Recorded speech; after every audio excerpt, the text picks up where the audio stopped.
마태복음 17장 1절에서 13절 제가 봉독해 드리겠습니다. 하나님의 말씀이 이러합니다. 엿새 후에 예수께서 베드로와 야고보와 그 형제 요한을 데리고 따로 높은 산에 올라가셨더니 저희 앞에서 변형되사 그 얼굴이 해같이 빛나며 옷이 빛과 같이 휘어졌더라. 때에 모세와 엘리야가 예수로 더불어 말씀하는 것이 저희에게 보이거늘 베드로가 예수께 여짜와 가로되 주여 우리가 여기 있는 것이 좋사오니 주께서 만일 원하시면 내가 여기서 초막 셋을 짓되 하나는 주를 위하여 하나는 모세를 위하여 하나는 엘리야를 위하여 하리이다. 말할 때에 호련히 빛난 구름이 저희를 덮으며 구름 속에서 소리가 나서 가로되 이는 내 사랑하는 아들이요 내 기뻐하는 자니 너희는 저의 말을 들으라 하는지라. 제자들이 듣고 엎드려 심히 두려워하니 예수께서 나와 저희에게 손을 대시며 가라사대 일어나라 두려워 말라 하신대 제자들이 눈을 들고 보매 오직 예수 외에는 아무도 보이지 아니하더라. 저희가 산에서 내려올 때에 예수께서 명하여 가라사대 인자가 죽은 자 가운데서 살아나기 전에는 본 것을 아무에게도 이르지 말라 하시니 제자들이 묻자와 가로되 그러면 어찌하여 서기관들이 엘리야가 먼저 와야 하리라 하나이까. 예수께서 대답하여 가라사대 엘리야가 과연 먼저 와서 모든 일을 회복하리라. 내가 너희에게 말하노니 엘리야가 이미 왔으되 사람들이 알지 못하고 임의로 대우하였도다. 인자도 이와 같이 그들에게 고난을 받으리라 하시니 그제야 제자들이 예수의 말씀하신 것이 세례 요한인 줄을 깨달으니라. 아멘. 오늘은 이 본문 말씀 통해서 예수 그리스도의 영광이라는 제목으로 하나님 말씀을 증거해 드리겠습니다. 오늘 본문은 지금 함께 보아서 아시겠지만 오늘 이 본문은 예수님이 변형되신 일을 기록하고 있습니다.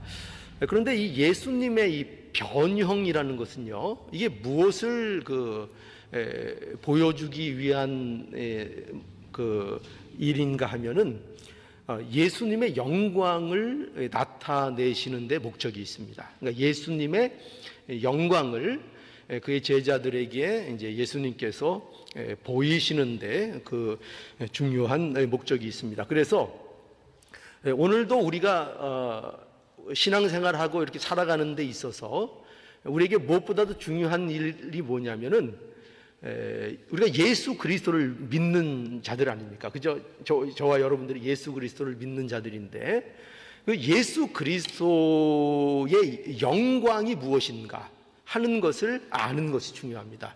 왜냐하면 우리가 믿는 자로서 언제나 말하고 우리가 서로 위로해주고 하는 것들이 뭐냐면 소망에 대해서 우리는 늘 얘기를 합니다. 소망. 우리에게는 소망이 있습니다. 그죠? 우리는 어떠한 경우에도 소망을 잃지 않아야 됩니다. 제가 병원에 신방을 가거나 환자를 보거나 또 어려운 일에 처해 있는 분들을 제가 보게 되면은 언제나 말씀드릴 수 있는 게 뭐겠습니까? 언제나 뭘 말씀드리겠죠? 소망이 있습니다. 소망을 잃지 마십시오. 그렇게 언제나 말씀을 드립니다. 그런데 우리가 어떻게 이렇게 소망에 대해서 말할 수 있는가? 그리고 제가 뭐길래 도대체 저한테 어떤 확신이 있길래 도대체 소망을 가지십시오. 소망이 있습니다. 절대로 실망하실 일이 아닙니다. 언제나 우리는 소망이 있습니다. 이렇게 어떻게 제가 이렇게 장담해서 말씀을 드릴 수 있는가 할 때 거기에는 무엇을 근거로 말씀드리는가 하면은 예수 그리스도의 영광을 근거하는 것입니다. 그것을 근거하기 때문에 제가 여러분들에게 언제나 소망을 말씀드리는 것입니다. 아니 김 목사 자기가 뭔데? 뭐 소망이 이런 어려움을 겪어봤어? 여러분 그런 심정 드실 수도 있죠. 사람이 너무나 힘든 일을 겪게 되면, 말도 안 되는 일을 겪게 되면 누가 가서 위로를 해도 그 위로가 마음에 들어오지를 않아요. 그죠? 이게 뭐 그냥 모든 생각이 그냥 붕 떠 있습니다. 붕 떠 있어서 뭐 아무리 좋은 말을 하고 아무리 위로의 말을 하고 아무리 좋은 말을 해도 그것이 마음에 와서 닿지를 않습니다. 마치 기름의 물처럼 말이죠. 전혀 섞여지지가 않습니다. 그럼에도 불구하고 김 목사는 왜 소망을 가지라 그래? 자기 일이 아니니까 그러는가? 혹시 그렇게 말할 수 있겠죠. 그러나 저희는 언제나 소망을 얘기할 수 있습니다. 언제나 분명히 소망을 기대할 수 있다고 말씀드릴 수 있는데, 그 이유가 뭐냐면 저 자신을 근거로 해서 말씀드리는 것이 아니라 그것은 예수 그리스도의 영광을 근거한 것입니다. 그래서 오늘 이 본문 속에서 그거를 우리에게 잘 나타내고 있습니다. 예수님께서 오늘 이 본문에 보면은요, 세자 3명을 데리고 산 위에, 그것도 높은 산에 올라가셨다고 이렇게 말씀하고 있습니다. 그 제자 셋이 누굴까요? 본문 읽으시면 아시죠? 누굽니까? 베드로, 또 요한, 그리고 야고보, 그렇죠? 이렇게 세 제자를 데리고 산으로 올라가셨습니다. 그런데 그 산에 올라가서 이 제자들이 놀라운 광경을 이제 보게 됩니다. 어떤 것을 보게 되죠? 예수님이 변형하셨습니다. 이 변형했다는 것은요, 이 말 뜻은 그대로 모습이 변했다는 것을 얘기합니다. 어떤 그 내적인 면만을 얘기하는 것이 아니라 분명히 제자들이 보기에도, 예수님이 그들이 보기에도 변하신 것입니다. 어떻게 변했는가 하면 여기 성경에 이렇게 묘사되고 있는데, 그 얼굴이 해같이 빛나며 옷이 빛과 같이 희해졌다. 그러니까 이것이 이렇게 성경에서 우리에게 묘사하고 있어서 그대로 우리는 이것을 이제 보게 되는데, 예수님의 얼굴이 해같이 빛나고 또 그 옷이 빛과 같이 희어졌다. 이러한 그 변형이 정말 어떤 변형인지를 우리는 알지 못합니다. 그렇죠? 이렇게 설명되어 있지만 이것이 과연 어떤 모습인지, 분명히 그분이, 예수님께서 변형되었다고 하셨는데 그것이 어떤 것인지 구체적으로 우리가 그것을 알 수는 없습니다. 그러나 분명히 여기 기록된 대로 변형되셨다, 이렇게 말하고 있습니다. 얼굴이 해같이 빛나며 옷이 빛과 같이 희어졌다, 이렇게 말씀하고 있습니다. 그래서 우리는 이러한 말씀들은 우리에게 금방, 여러분 이런 말씀 우리가 읽으면서 여러분들도 생각을 하셨겠지만 금방 여러 가지 생각들이 듭니다. 그러니까 여러 가지 생각들이 드는데 그거는 대부분 좀 궁금하고 이해가 안 가는 그 생각들이 우리에게 들어옵니다. 첫 번째 드는 생각은 이런 거 들어올 수 있죠. 왜 예수님은 이왕이면 그 변화산에, 그 높은 산에 올라가서 그 영광스러운 것을 제자들에게 보여주시는데, 이왕이면은 우리 생각에는, 그죠? 제자들 모두를 데려가시고 할 수 있으면 모두를 데려가서 이 광경을 목도하게 하시면 얼마나 좋을까, 그런 생각이 얼마든지 우리에겐 들 수 있지 않습니까? 그죠? 어제 우리가 산기도 가는데도 목사된 저의 마음도 어떤 마음이었겠죠? 이렇게 기도하는 이 모임을 갔는데 목사된 마음은 우리 성도들 중에 될 수 있으면 한 분이라도 더 참여해서 함께 기도하고 함께 은혜를 나누고 함께 이 자리에 함께하면 얼마나 좋을까, 그런 생각을 목사가 하게 되잖아요. 그죠? 당연히 그 생각이 들잖아요. 그런데 예수님도 그렇게 생각하면, 예수님도 그 산에 오르실 때에 가능하면 모든 제자를 데리고, 또 가능하면은 많은 사람들을 데리고 가서 그 광경을 목도하면 좋을 거다, 이렇게 우리가 생각이 되는데, 근데 누구만 데려가셨다고 되어 있습니까? 베드로, 그리고 또 누구예요? 야고보, 그리고 요한 이렇게만 데리고 산에 올라가셨다. 이렇게 말하고 있습니다. 그러니까 여기서부터 우리는 벌써 궁금한 겁니다. 그죠? 도대체 예수님은 왜 그러셨을까? 근데 저는 솔직히 드려야 되겠죠. 전 모릅니다. 저도 왜 그렇게 하셨는지 모릅니다. 성경이 그것을 명확하게 밝히고 있지 않아서 예수님이 왜 그렇게 그 제자 셋만 데리고 그 산에 올라갔는지 여러 가지 추측을 할 수 있지만 모릅니다. 모르는 게 사실입니다. 왜 그렇게 하셨는지. 그리고 제자들이 더욱 놀라고 또 여기 보면 제자들이 어떻게 보면 굉장히 흥분했을 겁니다. 굉장히 흥분했을 거예요. 왜냐하면 그 예수님의 변형되는 그 모습만 이 제자들이 목도하게 된 것이 아니라 거기에서 누구를 보았습니까? 누굴 보았죠? 모세와 엘리야를 거기에서 그들이 목도하게 되었습니다. 그러니까 예수님과 함께 누가 있었는가 하면 모세가 그 자리에 있었고 엘리야가 그 자리에 있는 것을 제자들이 보게 되었습니다. 근데 여기에서도 여러분 이 말씀을 들으면 궁금한 게 있지 않아요? 어떤 궁금함이 들까요?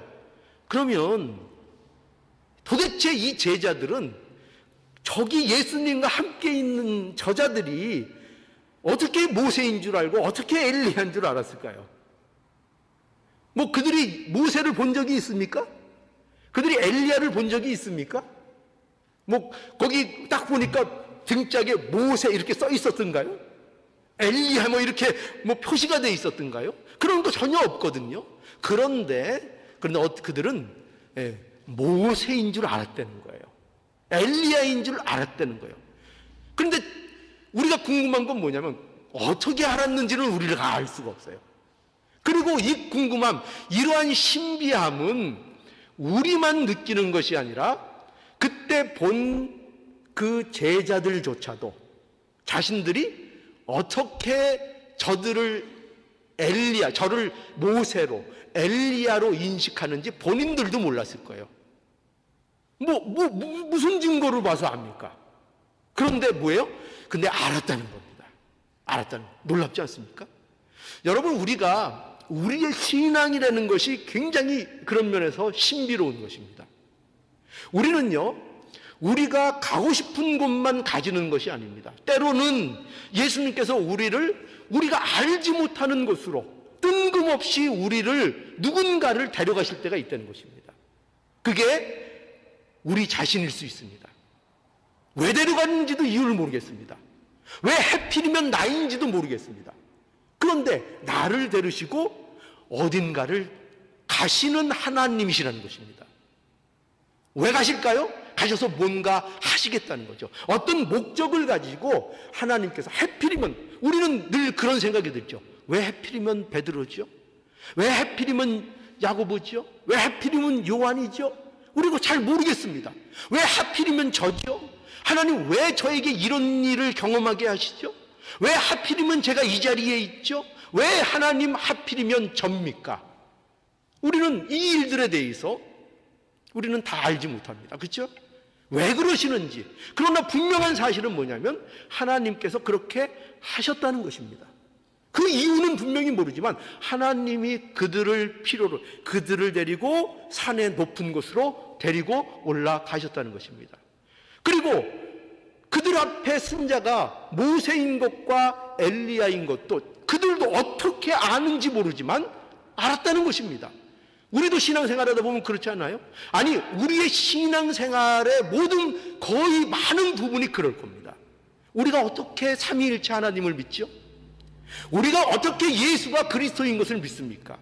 우리가 믿는 믿음에 대해서 우리가 곰곰이 생각해 보면 그 모든 것들은 도무지 알 수 없는 것들입니다. 도무지 우리가 알아낼 수 없는 것들이에요. 도무지 신비롭고 도무지 알 수 없는 것들인데, 그런데 우리가 그 사실을 알고 있다는 것에 놀라는 것입니다. 어떻게 삼위일체 하나님을 믿을 수 있는가? 그 어떻게 보면은 모순되고 말도 안 되는 교리와 같은 그런 것이 우리는 믿어지는 것입니다. 그죠?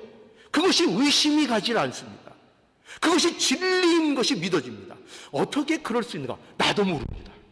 여러분도 모르고 저도 모릅니다.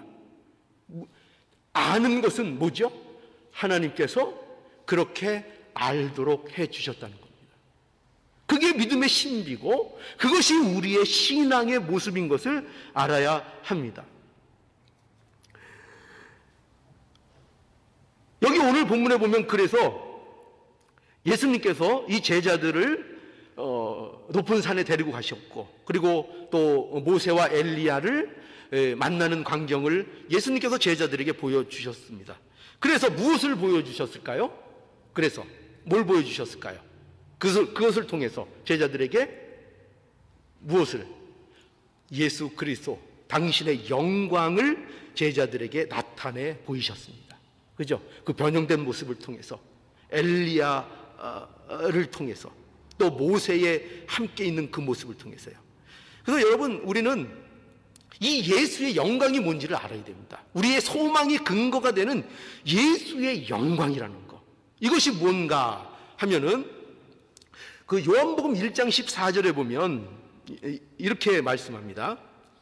말씀이 육신이 되어 우리 가운데 거하심에 우리가 그 영광을 보니 아버지의 독생자의 영광이요 은혜와 진리가 충만하더라 라고 말씀하고 있죠.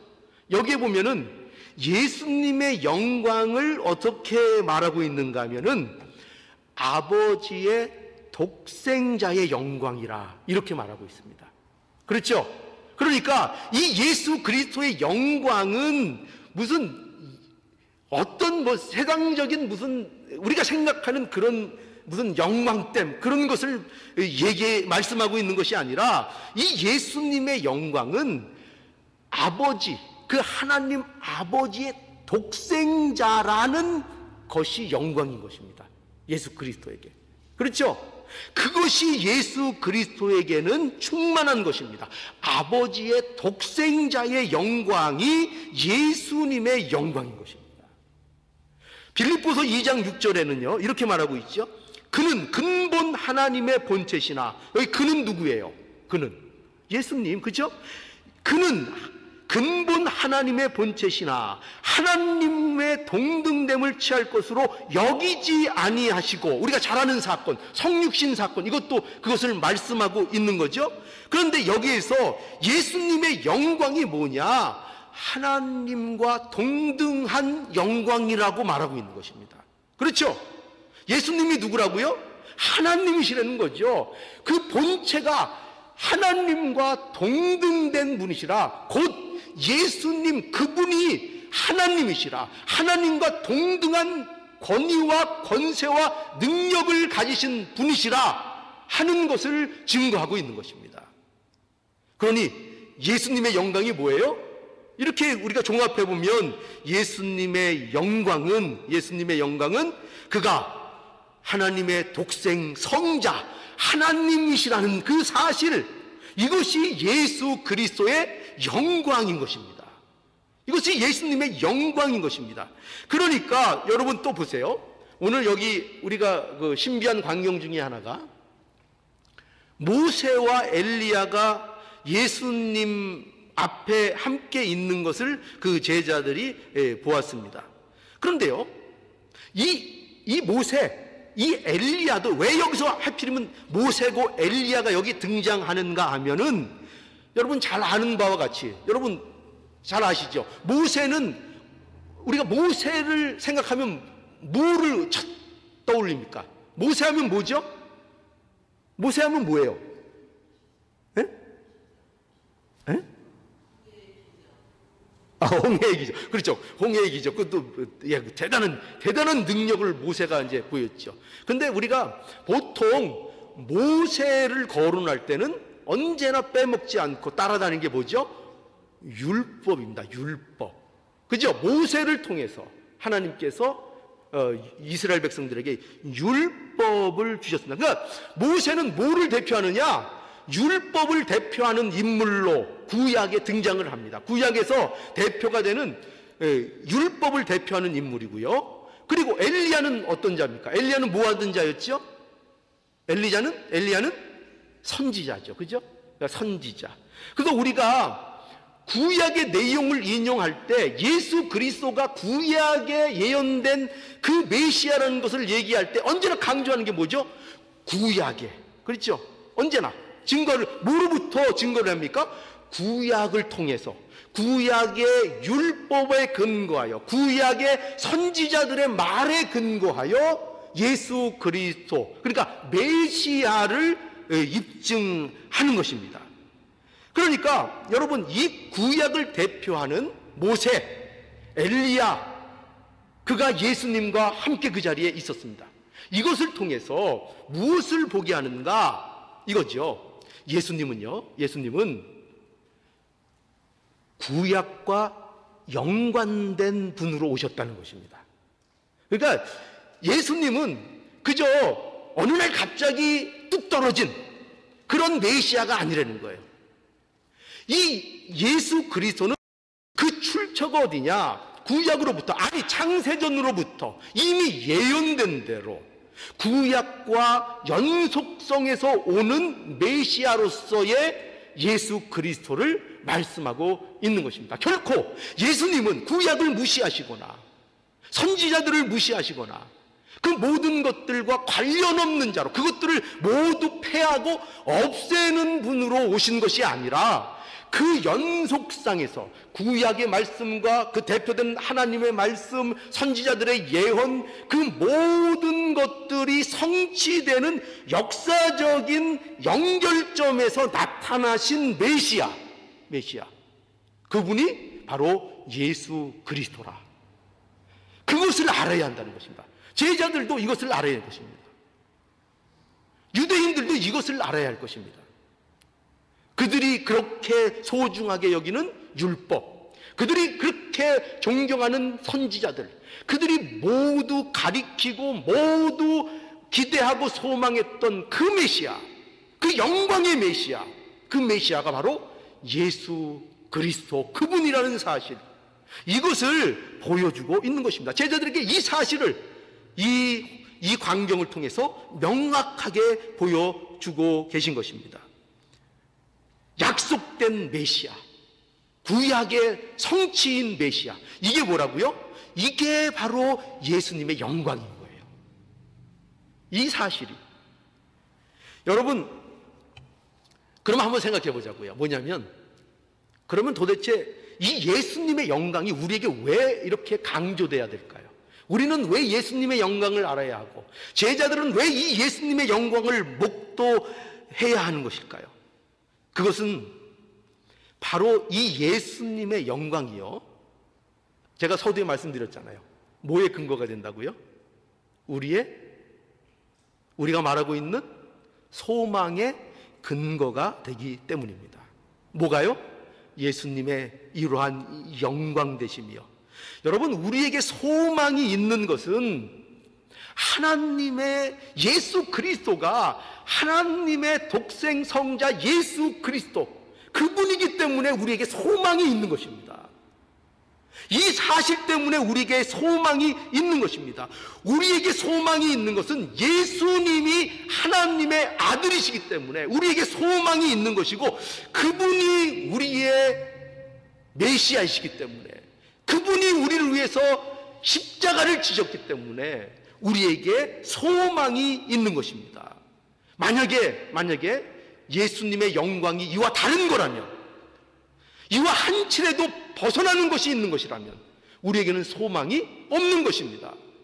예수님이 독생 성자 하나님이 아니시면, 예수님이 우리를 위해서 십자가를 지신 하나님이 아니시면 우리에게는 소망이 있습니까, 없습니까? 무엇을 근거로 해서 제가 여러분들에게 소망을 전하겠습니까? 무엇을 근거로 해서 여러분들에게 소망을 가지라고 외치겠습니까? 아무 근거가 없는 거예요. 그런데 이렇게 담대하게 외칠 수 있는 것은, 이렇게 어딜 가나 누구에게나 소망이 있다고 외칠 수 있는 것은 하나님이 누구시라고요? 아니, 예수님이 누구시라고요? 하나님이시기 때문입니다. 예수님이 하나님의 아들이시기 때문입니다. 그 하나님의 아들이 우리를 위해서 십자가를 지셨기 때문입니다. 그렇기 때문에 우리는 소망이 있습니다. 어디에 가도 어떤 상황에서도 우리에게는 소망이 있습니다. 우리가 어떠해서 소망이 있는 것이 아니고 하나님이 우리의 구주로서 오신 예수 그리스도 그분이기 때문에 우리가 소망을 갖는 것입니다. 이 소망은 우리에게 결코 이루어지는 소망이 아닙니다. 이 소망은 결코 누구도 뺏을 수 없습니다. 이 소망은 결코 우리에게 누가 뺏어갈 수 없는 소망입니다. 자, 우리는 그래서 오늘 이 말씀을 통해서 예수께서 베드로와 야고보 그리고 요한에게 뭘 보여주셨다고요? 하나님의 영광을 이제 보여주신 겁니다. 그죠? 하나님의 영광을 보여주셨는데, 그런데 여기 오늘 본문에 보면은 이 예수님의 영광을 본 베드로의 그 반응이 굉장히 재밌어요. 반응이 어떻게 반응을 하고 있는가 하면은 이 베드로가 초막 셋을 짓겠다는 겁니다. 그죠? 초막 셋을 짓겠다는 거예요. 그러니까 무슨 초막인가 하면, 여러분 초막이 뭔지 아시죠? 이렇게 우리 텐트 같은 거, 쉽게 얘기하면 텐트 같은 거 이렇게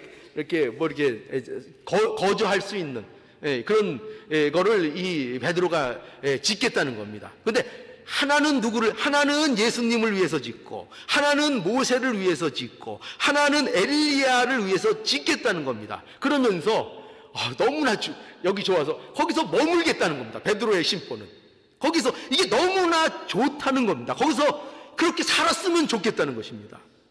이런 베드로의 반응은, 여러분, 이 베드로는 아마도 이 자신의 눈앞에 펼쳐진 이 광경이 너무나도 좋았을 겁니다. 너무나도 신비롭고 놀라고 아마 베드로는 굉장히 흥분했을 겁니다. 이 베드로는 모세와 엘리야가 예수님과 함께 있는 이 광경을 보고 아마도 이 베드로는 여러분 이런 우리 뭐 영화에서도 나오는 그 대사인데, 이보다 더 좋을 수는 없다. 여러분 그런 거 들어보셨죠? 그러니까 이 베드로가 볼 때 이 상황이 이보다도 더 좋을 수가 없다고 생각하는 거예요. 아니, 이 모습보다 이 세상이 더 아름답고 이 모습보다 더 영광스럽고 그런 것은 없을 거라, 이렇게 베드로가 생각했던 것 같습니다. 어떻게 보면 베드로는 그가 마음에 갖고 있던 어떤 꿈꾸는 이상적인 어떤 꿈꾸는 것들, 그런 것들이 눈앞에서 이루어지는 현장을 베드로는 보고 있었을지 모릅니다. 그러니까 당연히 여러분 같아도 흥분하겠죠. 그죠? 저래도 흥분하겠죠. 눈앞에 엘리야가 보이고 모세가 보이고 예수님이 보이고 함께 뭔가를 의논하고 계시고, 놀라운 이 모습에 참으로 흥분을 감출 수 없고 설레는 마음을 감출 수가 없었을 것입니다. 그래서 여기 누가복음에 보면은요, 그 상황에 대해서 이렇게 설명해요. 베드로가 자기의 하는 말을 알지 못하더라. 이렇게 이제 누가복음에서 누가는 이 베드로의 행동에 대해서 설명하고 있어요. 그러니까 거기는 뭐가 강조되어 있는가 하면은 베드로가 자기가 뭐 초막을 짓겠습니다, 뭐 하나는 예수님을 위해서, 엘리야를 위해서, 또 하나는 모세를 위해서 짓겠습니다, 여기가 좋습니다, 이렇게 막 하는데 지금 자신이 뭐를 얘기하고 있는지도 모르는 것 같은 그런 상황 속에 이 베드로가 흥분 가운데 있다, 이렇게 이제 보고 있는 것 같습니다. 그래서 그렇게 표현하고 있습니다. 그런데 문제는 뭐냐면요, 그런데 이것은 베드로의 생각일 뿐인 것입니다. 놀랍게도요, 베드로의 생각일 뿐인 것입니다. 베드로가 이런 말을 할 때요, 하늘에서 소리가 났습니다. 우리가 앞에서 베드로가 예수님께서 내가 예루살렘으로 올라가서 핍박을 받고 내가 죽어야 하리라 하는 그 가르침을 할 때에 베드로가 어떻게 했습니까? 그런 일이 절대로 예수님께 일어나지 않도록 하겠습니다, 그럴 수 없습니다 할 때, 그때 그 말을 누가 막아섰는가 하면은 예수님이 막아서셨습니다. 그죠? 그러면서 사탄아 내 뒤로 물러가라, 예수님께서 제어하셨습니다. 그런데 놀랍게도 오늘 이 말씀 속에서는 똑같은 패턴인데 예수님이 아니고 누가 등장을 하시는가 하면 하늘에서 하나님께서 직접 개입을 하십니다. 하나님께서. 그래서 하나님께서 여기 보면은 베드로가 이런 말을 할 때에 하늘에서 소리가 들렸다고 되어 있어요. 5절에 보면 말할 때에 호련히 빛난 구름이 저희를 덮으며 구름 속에서 소리가 나서 가로되 이렇게 되어 있습니다. 여기에서 분명히 말할 때에 이렇게 되어 있죠. 누가 말하는 거, 누가 말할 때이죠? 베드로가, 그죠? 베드로가 이런 말을 할 때에 여기 보면은 하늘에서 소리가 이제 들린 것입니다. 그러니까 이 하늘에서 난 소리는 베드로가 한 말과 관련이 있는 겁니다. 그거가 연관돼서. 근데 무슨 소리가 들렸는가 하면은 이런 소리였습니다. 뭐냐면 이거죠. 이는 내 사랑하는 아들이요 내 기뻐하는 자니 너희는 저의 말을 들으라. 누구의 말을 들으라? 저의 말을 들으라.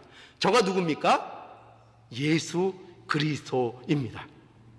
예, 물론 이 소리는 하나님의 음성입니다. 하나님께서는 모세와 엘리야에 대해서 지금 말씀하지 않으시고 오직 누구에게 포커스를 맞추고 있죠? 아들에게 포커스를 맞추고 계십니다. 이는 내 사랑하는 아들이요 내 기뻐하는 자니 그러니 너희는 어떻게 하라고요? 저의 말을 들으라. 내 아들의 말을 들으라. 이렇게 말씀하고 있는 것입니다. 여러분, 그러니 이것이 무슨 뜻인가 하면요, 이런 거예요. 이런 거죠. 쉽게 좀 제가 이렇게 말씀을 드리면, 베드로야, 이제 하나님께서 이제 이런 식으로 말씀하는 겁니다. 베드로야, 너 자꾸 네가 뭐 하려고 하는데, 네가 자꾸 뭐 하려고 하지 말고, 너는 내 아들 예수 그리스도의 말을 들어라. 뭐를 자꾸 네가 하려고 하는데 제발 그렇게 뭐 하려고 하지 말고 너는 예수 그리스도의 말을 들어라. 베드로야, 너는 지금 모세를 보고 엘리야도 보고 하니까 그게 너무 좋아서 그 영광의 순간이 이 자리에 머물러 있으면 좋겠고 그것이 내 생각이고 그래서 너는 초막도 짓고 싶고 그런 생각이 너 안에서 나오는데, 그런데 제발 그만둬라. 그만두고 네가 뭘 하려고 애쓰지 말고 내가 너에게 원하는 건 뭐냐? 내 아들 예수 그리스도의 말을 들어라. 제발 말을 들어라. 우리가 자녀들에게도 뭐합니까? 자녀들이 그냥 앞길을 분간하지 못하고 아빠 나 이거도 하고 저것도 하고 저것도 할게 하면서 시간을 낭비하고 막 돌아다니고 그 귀중한 인생을 허비하게 되면 암만 그 자애로운 아버지라도 그 한두 번 겪어보다가 안 되면 아버지가 속상해서 뭐라 그러죠? 제발 네가 이것저것 자꾸 쓸데없는 거 하려고 하지 말고 뭐라 그러죠? 제발 너는 내 말 좀 들어라. 네게 중요한 거는 그런 쓸데없는 일들을 하고 다니는 것에 지금 중요한 것이 아니고 내가 지금 중요한 것은 내 말을 듣는 것, 내가 보낸 예수 그리스도 그의 말을 듣는 것이다. 그러니 제발 다른 짓 자꾸 하려고 하지 말고 내 아들 예수 그리스도의 말을 들으라. 내가 판단하려고 하지 말고 내가 뭘 자꾸 만들어내려고 하지 말고 너는 뭘 해야 되느냐? 예수 그리스도께서 무엇을 말씀하시는지 그것을 듣고 그 말씀을 순종하고 그 말씀을 따라가는 일을 해라. 제발 말을 들어라. 제발 말을 들어라. 여러분, 우리에게도 이 말씀을 하고 계신 건 아닐까요? 그죠? 제발 왜 자꾸 쓸데없는 것에 그렇게 관심을 갖고 왜 거기에 그렇게 열심을 내는지 나는 도통 모르겠다. 얘들아, 왜? 그것이 너에게 무슨 유익이 되길래 그거에 그렇게 목숨을 걸고 있느냐? 제발 내 말을 들어라. 내 말을 들어라. 본문의 이러한 하나님의 소리에 대해서 오늘 본문에 보면은 어떻게 됐는가 하면은 제자들이 여기 보면 엎드려 심히 두려워했다 이렇게 되어 있습니다. 이때 다시 예수께서 이제 나오십니다. 나오셔서 저희들에게 손을 대시고 또 일어나라 두려워 말라 이렇게 말씀해 주시죠. 예수님께서 일어나라 두려워하지 마라 또 이렇게 말씀하십니다. 그런데 여기 놀라운 이제 장면이 또 나옵니다. 뭐냐면 제자들이 이제 두려움에 떨어서 이제 다 엎어졌었잖아요. 이 하늘의 그 소리에. 그래서 이제 예수님이 다가오셔서 예수님이 만져주시면서 이제 됐다. 두려워 말고 안심하고 이제 일어나라. 이렇게 하실 때에 그 제자들이 이렇게 눈을 들어서 이제 보았습니다. 그러니까 어떻게 되어 있는가 하면 그 앞에 누구만 있는가? 예수님만 그들 앞에 남았다 하는 것입니다. 예수님만. 그러니까 예수 외에는 보이지 않았다. 8절에 보세요. 제자들이 눈을 들어보매 오직 예수 외에는 아무도 보이지 아니하더라. 놀라운 연결이죠. 그 산에서 그 영광을 제자들이 목도하고 베드로는 흥분해서 초막을 짓겠다고 난리를 피고 막 그렇게 하는 중에 하늘에서 음성이 들려서 정말 두려워서 엎드려졌는데, 근데 이제 예수님께서 그만 됐다 일어나라 하면서 제자들이 눈을 들어서 딱 봤는데 엘리야도 없습니다. 모세도 없습니다. 오직 누구만 남았습니까? 예수님만 남았습니다. 예수님만 남았습니다. 모세도 사라지고 엘리야도 사라지고 오직 제다질 앞에는 예수님만 남았습니다. 여러분, 예수님이 우리의 신앙의 전부인 것을 여러분 인정하십니까? 예수님이 전부입니다. 이 신앙이라는 걸 복잡하게 생각하실 필요 없어요. 신앙은 예수님이 전부입니다. 여러분, 모세가 아무리 능력이 있는 자라도 모세를 바라보면 안 됩니다. 엘리야가 아무리 신령한 선지자라도 엘리야를 바라보고 엘리야를 붙잡고 놓아주지 않으면 안 됩니다. 그것은 기독교 신앙이 될 수가 없습니다. 모세를 붙잡고 있고 엘리야를 붙잡으면 그 신앙은 곧 망하는 신앙입니다. 우리는 그런 의미에서 우리 자신을 돌아봐야 합니다. 어떻게 돌아봐야 할까요? 내가 모세는 아니지만 엘리야는 아니지만 또 다른 이름의 모세를, 다른 이름의 엘리야를 붙잡고 있는 것은 아닌가를 돌아보아야 합니다. 많은 분들이 의외로 모세를 붙잡고 있고 의외로 엘리야를 붙잡고 있습니다. 예수님을 그렇다고 믿지 않는다는 것이 아닙니다. 예수님을 가장 좋아합니다. 그런데 누구도 못 나요? 모세도 못 놓고 엘리야도 놓지 못하고 다 같이 있는 게 좋을 거라고 생각을 합니다. 그러나 그렇지 않습니다. 모세도 예수님 앞에서 사라져야 될 존재예요. 엘리야도 예수님 앞에서 사라져야 할 존재인 것을 알아야 됩니다. 우리는 오직 예수님만 믿습니다. 예수님만 우리의 인생에 남아야 합니다. 예수님만 바라보는 것이 우리의 신앙입니다. 우리는 이것을 결코 놓치면 안 됩니다. 그런데 우리는 자주 놓칩니다. 여러분, 우리가 얼마나 자주 놓치는가 하면요, 우리가 얼마나 목사를 믿는지 여러분들이 봐야 합니다. 여러분들은 목사를 믿으면 안 됩니다. 그러나 우리가 목사를 믿을 때가 얼마나 많습니까? 예수를 믿으십시오. 예수 그리스도를 믿어야 합니다. 아무리 훌륭한 목사라도 여러분이 의지하는 순간 그 목사는 또 다른 우상입니다. 목사를 의지해서는 안 됩니다. 우리는 우리의 신앙이 어떻게 하면 실패하지 않는가? 어떻게 그리스도의 영광을 온전히 바라볼 수 있는가? 어떤 인간도 우상화 삼으면 안 됩니다. 예수 그리스도만 우리의 유일한 목적이 되어야 돼요. 예수 그리스도만 보는 자가 되어야 합니다. 그렇지 않으면 우리의 신앙은 열정을 가지고 우상을 섬기는 그런 모습이 되어버립니다. 우리는 결코 예수 그리스도를 믿지 목사를 믿는 사람들이 아닙니다. 그렇죠?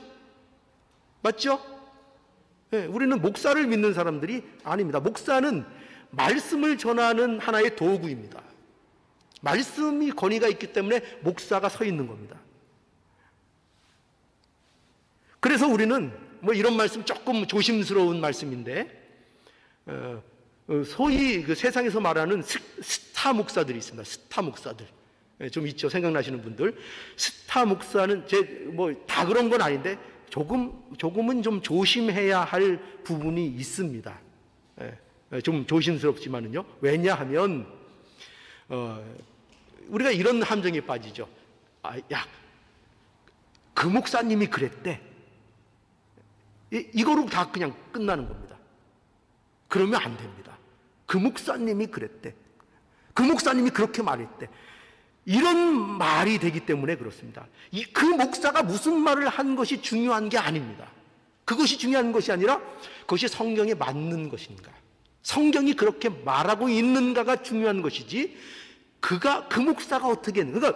그러니까 여러분, 목사가 스타가 되면 어떤 부작용이 있는가 하면요, 아까도 말씀드렸듯이 그 목사가 말했대 이러면 다 넘어가는 겁니다. 왜요? 그 목사가 스타거든요. 스타니까 그 목사가 그렇게 말했으면 되는 거지, 그게 성경에 물론 그분이 성경적으로 얘기했다고 믿으니까 그렇게 얘기하겠죠. 그러나 안 그럴 수도 있거든요. 목사는 사람이 아닙니까? 목사는 실수를 안 합니까? 목사는 온전히 성경에 있는 모든 것을 하나님이 주신 그대로 다 알고 있습니까? 그렇지 않죠. 어느 부분에서는 목사도 실수할 수 있고, 오해 사는 말씀도 전할 수 있고, 여러 가지 부족한 점들이 목사에게서는 나타납니다. 그러니 목사를 믿으면 반드시 실족합니다. 저는 다른 분은 어떻게 생각할지 모르지만 제발 부탁드립니다. 저를 믿지 말아 주십시오. 그렇다고 해서 제가 아무렇게나 하겠다는 뜻이 절대 아닙니다. 그건 아시죠? 저는 제가 신실할 수 있는 만큼 제가 최선을 다할 것입니다. 그럼에도 불구하고 저는 연약하다는 것을 여러분들에게 고백할 수밖에 없습니다. 투성이라는 것을 말씀드릴 수밖에 없습니다. 중요한 건 뭐냐? 그래서 우리는 누굴 믿어야 된다고요? 예수 그리스도, 그분만을 우리는 보아야 하는 것입니다. 그런데 우리가 여기서 정말 또 하나 놓치지 말아야 할 것은 뭐냐면요, 이건 굉장히 은혜스러운 부분인데, 그것은 하나님께서 우리에게 하시는 일이 또 무엇인가 하면은, 이면에서 이런 일을 우리에게 해주신다는 거예요. 우리의 삶 속에서 예수님이 우리에게 남게 하신다는 거예요. 지금 이 상황들 보세요. 그 제자들을 산 위에 데리고 와서 이 하나님의 영광을 목도하게 하고, 베드로의 이 자신만만하고 참 자기 생각에 그 반응을 보이고, 그 와중에 다듬어지고 절차 통해서 결국 누구만 그들 앞에 남은 것을 보여주셨다고요? 예수님만 남은 걸 보여주셨죠. 우리의 인생 속에서도 마찬가지예요. 우리의 인생 속에서도 하나님께서 우리에게 무엇을 해 주시기를 원하시는가 하면은, 우리의 삶 속에 예수님만 남도록 하신다는 거예요. 누구만 남도록이요? 예수님만 남도록이요. 우리가 모세를 보면 우리는 어떤 존재이냐면, 이거는 솔직히 고백해야 합니다. 뭐냐면, 우리는 모세를 보면 모세에게 마음을 뺏길 겁니다. 예. 여러분, 이렇게 베드로를 흉보고 있지만 이 베드로와 우리는 전혀 다를 것이 없는 사람입니다. 예. 우리도 모세를 보면은 모세에게 마음을 빼앗기고 말 겁니다. 여기 안 뺏길 사람이 없어요. 또 엘리야를 보면은 엘리야에게 마음을 또 빼앗길 것입니다. 그런데 우리에게 희망이 있는 것은, 우리가 그럼에도 불구하고 우리가 소망이 있는 것은 뭐냐면, 하나님이 우리에게 무슨 일을 하실 것이냐 하면은, 그 마음을 돌이키게 하셔서 기필코 우리의 마음 안에 누구만 남게 하신다고요? 예수 그리스도만 남게 하신다 하는 것입니다. 예수님만 남게 하신다. 여러분, 우리의 인생은 하나님께서 우리 믿는 자들의 인생을 통해서 하시는 일이 바로 그러합니다. 참 많은 어려움들이 우리에게 현실적으로 있죠. 요새 그 세상이 얼마나 어수선한지 모르겠어요. 이 코로나 바이러스 이 문제도 그렇고, 얼마나 지금 교회적으로도 어수선하고, 그죠? 지금 한국 쪽에는 아주 난리가 났습니다. 아주 난리가 났습니다. 얼마나 어수선한지 모릅니다. 또 우리의 인생 속에서도 얼마나 어수선한 일들이 많고, 그저 우리의 소원은 그거밖에 없지 않습니까? 그저 믿음 생활 잘하다가 하나님 앞에 가고 싶습니다, 이 생각밖에 없는, 그런 참으로 우리가 괜찮다면 괜찮은 그런 마음을 가지고 사는 사람들인데, 근데 어떤 일들이 생깁니까? 고난들이 오지요. 병이 들기도 하고요. 그죠? 얼마나 어려운 일. 그저 우리의 소원은 믿음으로 살겠습니다. 이 소원 하나밖에 없는데도 근데도 우리에게는 많은 어려움들과 환난들이 우리에게 찾아옵니다. 많은 것들을 겪게 됩니다. 참으로 우리는 상상하지 못할, 넘지 못할 고난들이 어떤 분들에게는 오기도 합니다. 인생에. 참으로 그때는 낙담하게 되고 어렵게 되지요. 그런데 예수님께서는 그런 모든 일들을 통해서 무엇을 우리에게 이뤄내기를 원하시는가 하면은 우리의 인생 속에서 결국 예수만 남게 하시겠다는 겁니다. 예수만 남게 하시겠다.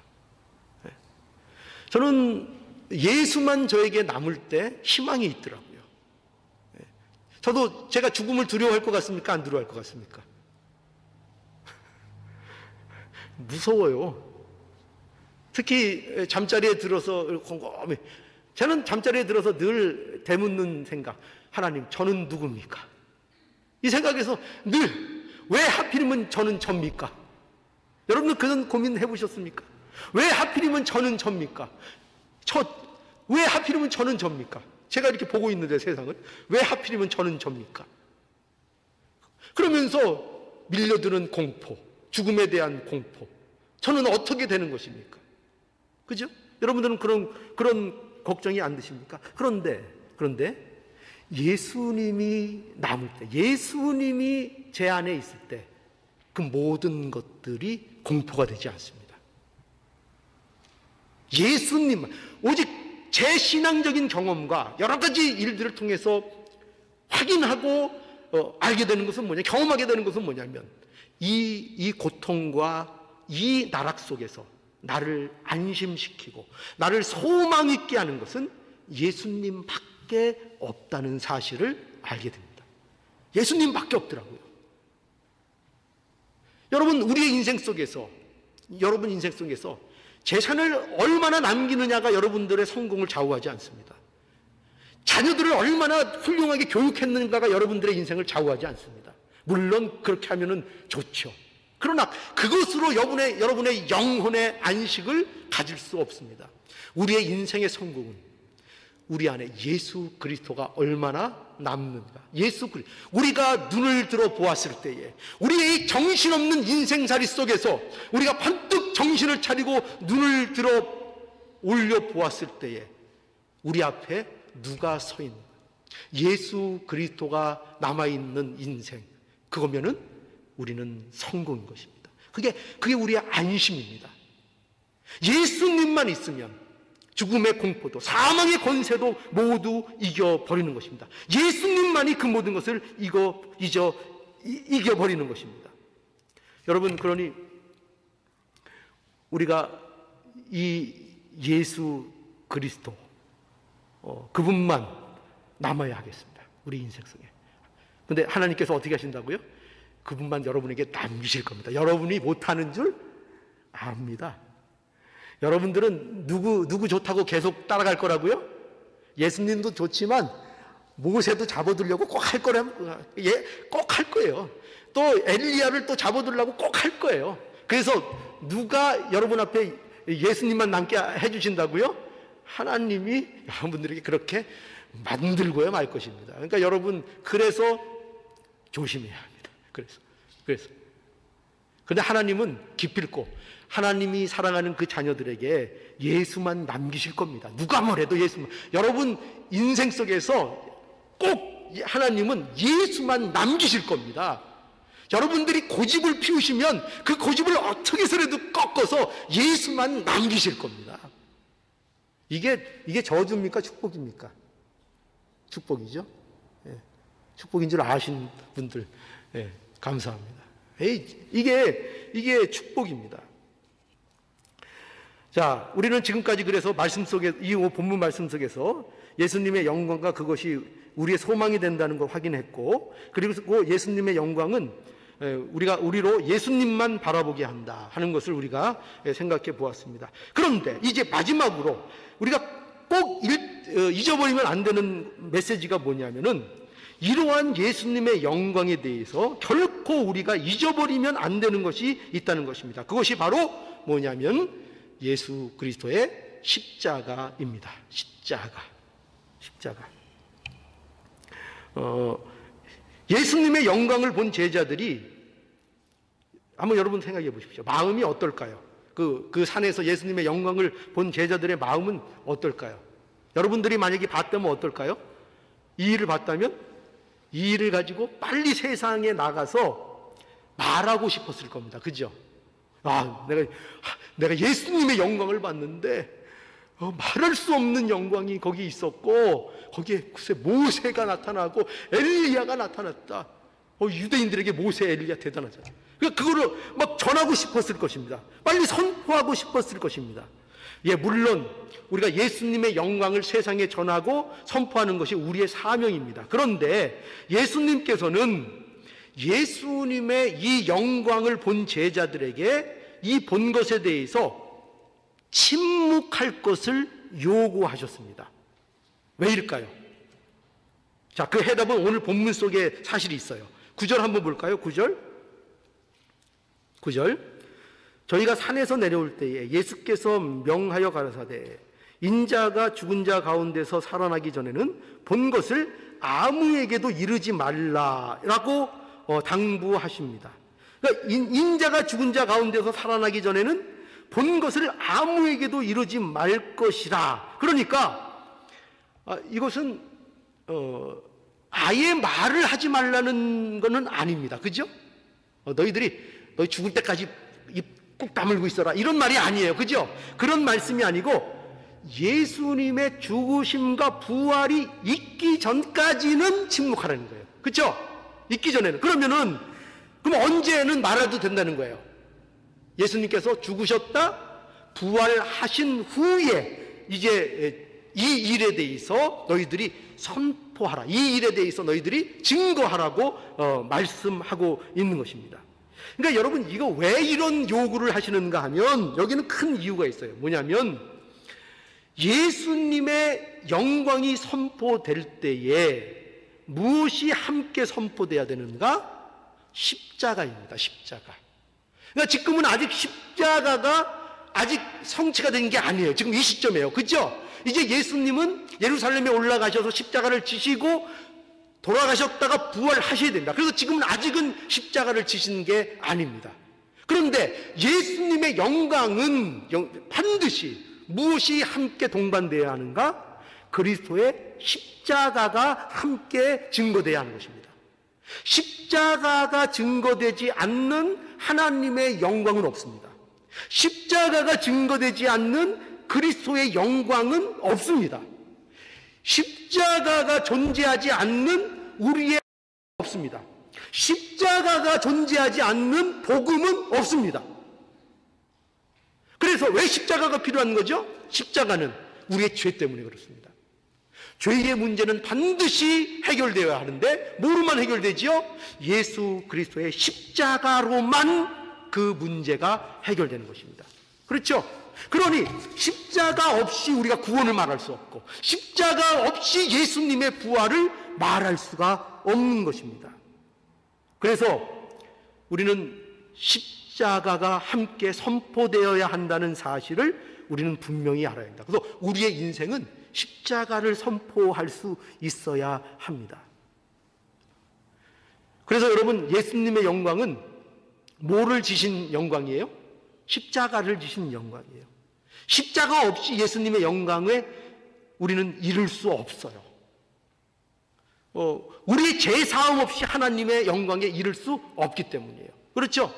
로마서 3장 23절에 모든 사람이 죄를 범하며 하나님의 영광에 이르지 못하더니 분명히 말씀하고 있잖아요. 뭐 때문에 영광이 못 이뤄요? 죄 때문에요. 그런데 예수 그리스도가 우리의 죄를 지시고 십자가를 지셨습니다. 십자가를 지셨기 때문에 우리에게 소망이 있고 하나님의 영광이, 예수 그리스도의 영광이 우리의 영광으로 누릴 수가 있게 되는 것이고 우리에게 소망이 있게 되는 것입니다. 예수님의 십자가가 아니면 하나님의 영광이 아무리 아름답고 아무리 풍성하고 귀한 것이라 할지라도 그 영광을 우리는 누릴 수 없습니다. 그런데 예수 그리스도께서 십자가에 죽으셨습니다. 누구를 위해서요? 내 죄를 위해서, 바로 나의 죄를 위해서 예수 그리스도께서 십자가에 못 박히셨습니다. 이 사실을 여러분 우리가 찬양해야겠습니다. 우리는 결코 우리의 잘남이나 우리의 의나 우리의 행위로 인하여 하나님의 구원을 보는 자들이 결코 아닙니다. 우리는 마땅히 지옥불에 영원히 고통받아야 마땅한 죄인입니다. 예수 그리스도의 십자가 그 아래 있지 않았다면 우리는 지옥에 분명히 12번 곱하기 12번 계속 그것이 우리의 운명이었습니다. 우리는 지옥입니다. 지옥. 그런데 예수 그리스도께서 우리의 죄를 지시고 십자가를 지셨습니다. 우리가 하나님의 영광에 이르도록 예수님이 십자가를 지셨습니다. 이 사실에 대하여 아멘으로 화답하십니까? 우리를 위해서 뭘 지셨다고요? 십자가를 지셨습니다. 우리의 뭐 때문에요? 우리의 죄 때문입니다. 우리는 그래서 죄의 사함을 받았습니다. 예수 그리스도 안에서 죄의 사함을 받았습니다. 저와 여러분들은 예수 그리스도를 믿음으로 인하여 죄의 사함을 받았습니다. 이제 우리는 그 십자가의 영광을 함께 선포하며 누리도록 이 자리에 초대되었고 함께 누리며 함께 살도록 하나님께서 우리를 불러주셨습니다. 이 영광과 이 복이 우리 안에 있습니다. 이 복을 우리 이 교회를 통해서 마음껏 누리며 함께 어깨동무하며 때로는 함께 손을 잡으며 하나님 그 앞에 가는 날까지 함께 서로를 격려하며 나아갈 수 있는 저와 여러분들의 복된 모습이 되기를 간절히 원합니다.